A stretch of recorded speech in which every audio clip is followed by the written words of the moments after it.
Bienvenidos a un programa más de Desde tu Capilla. En estos días hemos estado tratando el tema de una historia de redención para ti, mujer, que todo hombre debe entender. Así que es una historia para todo el género humano, en especial para el género de la mujer. Y en cierto sentido estamos contando esta historia para que aclare muchas de las ideas quizás erróneas que las personas tienen con referencia a la palabra y a la cultura que Dios quiere crear a través de su palabra, que es una cultura de amor y de justicia y que es una cultura de revelación. Y no queremos, como habíamos dicho en algunos de los episodios anteriores, interpretar la palabra desde nuestra cultura machista, sino que la palabra interprete nuestra cultura machista y aún nos señale qué cosas debemos mejorar. Habíamos considerado en las primeras programas de esta historia o de esta narrativa que estamos llevando con ustedes a grandes rasgos de todo lo que es el Antiguo Testamento. Llegamos a la historia de Cristo. Habíamos visto cómo en el relato del Jardín del Edén, el propósito de Dios con los hombres y las mujeres, con el género humano, la humanidad, no era que un ser humano tuviese dominio sobre otro ser humano, que eso viene a consecuencia del pecado, y también como consecuencia del pecado vienen otros factores de trabajo más arduos. Bueno, no contábamos ya con el mismo favor de Dios en todo lo que emprendiéramos. Y Dios le declaró eso a Adán y a Eva, le dijo: por lo que ustedes han hecho, la tierra será maldita, tendrás que trabajar con el sudor de tu frente y se te hará más difícil, la tierra te producirá cardos y espinas, y en vez de lo que tú sembraste, vas a volver al polvo de la tierra. O sea, se introdujo la muerte por consecuencia del pecado. Se habló a la mujer de que ella iba a tratar de controlar a su marido y éste la dominaría y tendría dominio sobre su voluntad. Hablamos que esa guerra de poder entre la pareja, que primero estaba en armonía, en balance, que trabajaban juntos, que tenían la misma autoridad sobre el jardín, pues se rompió por causa del pecado. Y que entonces se veía que quizás por las diferencias fisiológicas del hombre y la mujer, entonces el hombre vencía en ese conflicto, y probablemente con violencia. Pero también vimos cómo esa cultura que le llamamos la cultura del pecado, que nace del pecado en la tierra, fue degenerándose hasta el homicidio de Abel en manos de Caín, y proseguía hasta llegar a los primeros hombres que se enseñorearon de otros pueblos y se convirtieron en tiranos. Y narra la palabra que en Babel, el primer hombre que alcanzó ese poderío y ese dominio sobre otras personas, se llamó Nimrod. Y todo eso estuvo trabajando como parte de esa cultura de pecado, hasta que luego llega la ley. La ley establece unos parámetros éticos, unos parámetros aún salubristas, unos parámetros rituales, para que ese pueblo hebreo, que en un principio era caldeo, Abraham era de la tierra de Ur de los caldeos, él era un caldeo, ellos adquirieran una identidad como pueblo diferente a los demás pueblos, porque tenían una relación de pacto con Dios. Y parte de ese propósito, en Éxodo 19, dice que ellos fueran sacerdotes, un pueblo de sacerdotes y gente santa. Y el sacerdote lo que hacía como pueblo, el representar un pueblo, una nación como sacerdote, es presentarle a esas demás naciones y pueblos que son pecadores o que están en una relación distante a Dios, presentarles al Dios del pacto de Israel, de los hebreos. Eso obviamente el pueblo hebreo, por sus propias debilidades carnales, humanas, como le podríamos llamar, por su propia debilidad humana, y en parte por un etnocentrismo en que se levantado el orgullo de ellos sobre todos los demás pueblos, pues no pudo lograr ese propósito de atraer otras naciones al Señor, a Dios, a Jehová. Por ende, eventualmente Dios mismo se tiene que hacer hombre, vencer esas debilidades en la carne y ser el deseado de las naciones, como lo llama la Biblia, y traer una apertura a que todas las naciones encontraran a través de él un camino al Padre. Y ese es el proceso de redención que Dios tenía planificado no solamente para el hebreo, sino para todas las familias de la tierra, como le dijo el Señor a Abraham, que en él sería, en su simiente, que es Cristo, serían benditas todas las familias de la tierra. Tu familia, mi familia, seamos hebreos, no seamos hebreos, todos estamos en el plan de Dios para que seamos bendecidos a través de Jesús. En ese plan vemos un Jesús que llega a la tierra y se convierte en el clímax de nuestra historia. El problema se comenzó a desarrollar cuando la serpiente introdujo el pecado en el jardín y continuó desarrollándose de mal en peor hasta que Jesús entra a la escena. Juan el Bautista lo ve llegar al río Jordán y le declara a la gente de manera profética: he aquí el Cordero de Dios que quita los pecados del mundo, que quita el pecado del mundo. Y eso es bien importante, quita el pecado del mundo. El pecado es una condición. Los pecados son las cosas que hacemos cuando hacemos las cosas mal, por decirlo así. El pecado es una condición del ser humano, en que está el ser humano y donde hay esclavitud. Donde hay esclavitud al pecado, pero hay esclavitud también al reino de las tinieblas, hay esclavitud a otros seres humanos. Y usted ve que naciones vencían otras naciones y los sobrevivientes de esas guerras se convertían en esclavos. Hay esclavitud en el ámbito del hombre y la mujer, en que el hombre se enseñorea de la mujer y de su voluntad y a la fuerza muchas veces.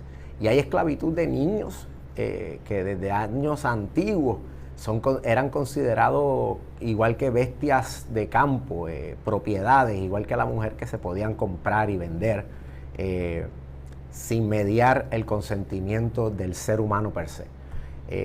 Vimos también, o puedo relatarles, que aunque el ser humano estaba en pecado, el Señor, luego que Noé sale del arca, en el relato del arca de Noé, el Señor establece una ley de protección a la vida humana, y es una pena de muerte. Y en esa pena de muerte él dice que cualquier ser humano que mate a otro ser humano tiene que morir, porque ha matado a un ser humano que está hecho a la imagen y a la semejanza de Dios.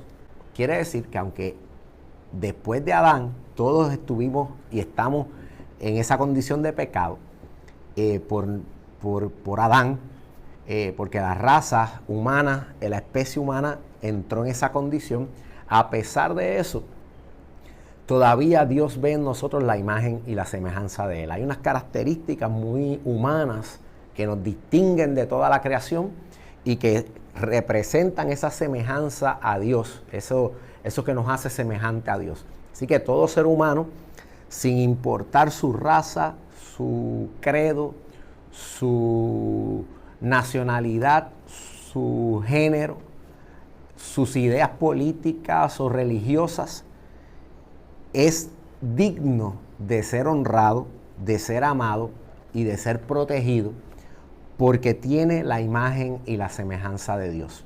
Así que luego de eso vimos que llegó la ley. Cuando llega la ley, vemos que hay un caso muy particular en el que unas mujeres, las hijas de Zelofehad, apelan al Tribunal Supremo de la Ley, que es el Señor Jehová, que no solamente es juez, sino legislador de la ley, y ellas quieren una herencia, la herencia que su padre al morir deja ellas no la quieren perder por simplemente ser mujeres y que esa herencia pase a ser de algunos de sus tíos. Así que ellas van donde Moisés, y Moisés, cierta medida como mediador entre Dios y los hombres, entra a la presencia del Señor en el tabernáculo y le lleva el cuestionamiento al Señor. Y el Señor le contesta que desde ese momento en adelante eso que ellas están pidiendo es justo y que todas las mujeres en el pueblo de Israel heredarían, si no tenían, heredarían con sus familiares varones. Así que hubo un precedente legal por un reclamo de derecho muy parecido a los reclamos de derecho que escuchamos en la lucha por los derechos civiles, etcétera, que Dios lo escuchó y entendió que era justo y que había que otorgarle ese derecho claramente a la mujer. Así que no veo un Dios todavía que esté en contra de la mujer. Veo un Dios que sabe que el pecado trajo unas consecuencias negativas contra la mujer y que está en su plan para resolver todas las consecuencias del pecado. No solamente la esclavitud entre naciones, hombres y mujeres, hombres sobre niños, la esclavitud o la mala administración del planeta, la muerte, todo lo que está sujeto a esa condición de pecado, a la corrupción del pecado. Dice la Escritura en Juan 3:16 que de tal manera amó Dios al cosmos, al mundo. En griego dice cosmos, que representa el sistema de todo lo creado. Es un orden de lo creado, el orden de lo creado. Ese orden que Dios estableció en Génesis 1 y Génesis 2, de tal manera Dios amó ese orden, eso que el séptimo día Él lo vio y dijo, esto está bueno, esto está excelente, yo voy a descansar. Todo eso Él lo amó de tal manera que envió a su Hijo unigénito para restaurar lo que se había dañado, corrompido por el germen. El pecado es como un cáncer que daña las células del cosmos, del orden de Dios. Así que de tal manera amó Dios al mundo que envió a su Hijo unigénito para que todo aquel que en Él cree no se pierda, mas tenga vida eterna. ¿Y qué es esa vida eterna? ¿Qué es esa pérdida? Es poderse encontrar con Dios, poder volver al estado original de las cosas, volver a la honra original de los seres humanos, volver a la libertad original de los seres humanos, volver al ser humano cumplir el rol que dice la Escritura en Romanos 8, que toda la creación gime a una, esperando a la manifestación gloriosa de los hijos de Dios, porque como mayordomos y administradores de la tierra, que habíamos mencionado antes ese rol, estamos haciendo un trabajo, y usted lo sabe, pésimo. Y tenemos que retomar yo invito a los líderes religiosos a tomar una teología ecológica, porque nuestro rol era cuidar y propagar el jardín. Ese fue nuestro llamamiento, el propósito por el cual Dios nos creó. Era cuidar este planeta. Y por mala administración nuestra, estamos viendo el calentamiento global, estamos viendo cómo los mares siguen subiendo y nuestras costas desapareciendo. Y la contaminación ambiental que tantas enfermedades genera sobre nosotros mismos. Especies en peligro de extinción, deforestación, unos intereses egoístas enriqueciéndose sobremanera y grandes cantidades de personas, niños, mujeres, hombres, muriendo de hambre, no por ausencias de recursos en el mundo, sino por una mala administración de los recursos existentes. Y una administración egoísta que no comparte ese alimento con los demás y que entonces crea estas diferencias sociales en las que gente muere de hambre y otros botan sobreabundantemente la comida porque se llenaron. Estas son condiciones de este mundo, de este cosmos como está, y llegó Jesús. En ese mismo sistema llega Jesús y Jesús comienza a practicar ciertas cosas que dentro de la cultura machista, pecaminosa, que permeaba aún dentro de la cultura hebrea, que tenían unas leyes de justicia, pero su manera de aplicarla muchas veces entre ellos mismos no era la forma más justa. La manera de ellos aplicarla con la gente que eran diferentes a ellos, porque eran samaritanos, porque creían en otros dioses, etc., no siempre era la manera más justa. No era la manera, ¿cómo decirles? No guardaban el espíritu de la ley. La ley fue creada con un corazón, con un espíritu, con un propósito, y muchas veces Jesús les decía, miren, ustedes saben que fue escrito tal cosa, pero yo les digo, otras ocasiones el Señor les dijo, ustedes diezman el comino, el enervo, ustedes diezman, y son tremendos diezmando, pero se han olvidado del amor y de la misericordia. Y es importante que hicieran una cosa, pero no podían dejar de hacer esto otro. Y en una ocasión Jesús dijo que toda la ley y los profetas, toda la Torá, toda la ley, colgaba del amor a Dios sobre todas las cosas y de amar al prójimo como a nosotros mismos. O sea, si la ley fuera un cuadro, como alguno de estos que yo tengo en la parte posterior a mí, si la ley fuera un cuadro, un marco, el marco de la ley, el cuadro de la ley, está colgado de esos dos mandamientos: amar a Dios sobre todas las cosas y al prójimo como a nosotros mismos. Y si hacemos eso, cumplíamos con toda la ley y cumplíamos con todos los profetas. Quiere decir que el pueblo en pecado, en esa cultura de pecado, tomaba la ley revelada y de alguna manera la pervertía, la trastocaba por una interpretación fuera de ese lugar importante que es el amor a Dios sobre todas las cosas y al prójimo como a ti mismo. Terminaban haciéndole cosas al prójimo que a ellos mismos no les gustaría hacer. Por ejemplo, el Señor le decía a los fariseos, ustedes ponen cargas religiosas sobre los demás que ustedes mismos no llevan y no mueven ni un dedo para liberarle las cargas a los otros. Y Jesús dijo, yo vengo a hacer que tu yugo sea liviano y ligera sea tu carga. O sea que el Señor vino a quitar cargas, vino a amar, Él no vino a condenar, vino a salvar. Y la religión humana, en muchas de sus expresiones, o en todas sus expresiones, muchas veces lo que podemos ver es, aunque sea una religión cristiana, se puede denominar cristiana, pero podemos entender que si Jesús se podía separar de lo que él llamó la levadura de los fariseos y decirle a los discípulos, guardaos de la levadura de los fariseos, porque un poco de levadura leuda toda la masa, hablando de esa religión que perdía el espíritu de la ley, que era el amor. Asimismo, se podría distanciar de muchas religiones y de muchas formas de culto hoy, aunque se llamen cristianas. Y esto tenemos que meditarlo nosotros que practicamos el cristianismo, cómo estamos llevando nuestra vida espiritual, si estamos en el cumplimiento de la ley de Dios, de amarlo a Él sobre todas las cosas y al prójimo como a nosotros mismos. Tenemos que preguntarnos si acaso hemos aprendido a amarnos a nosotros mismos y si con ese amor podemos amar a los demás, especialmente a los que son diferentes. Fíjate que Jesús no vino a amar a lo que era igual a Él. Jesús no vino a amar gente santa, gente perfecta. Jesús vino a amar gente imperfecta, gente pecadora, gente que se asemejaba a Él, pero no eran como Él. Y incluso esa misma gente lo crucificó en el madero. Así que tenemos mucho que aprender. Quisiera que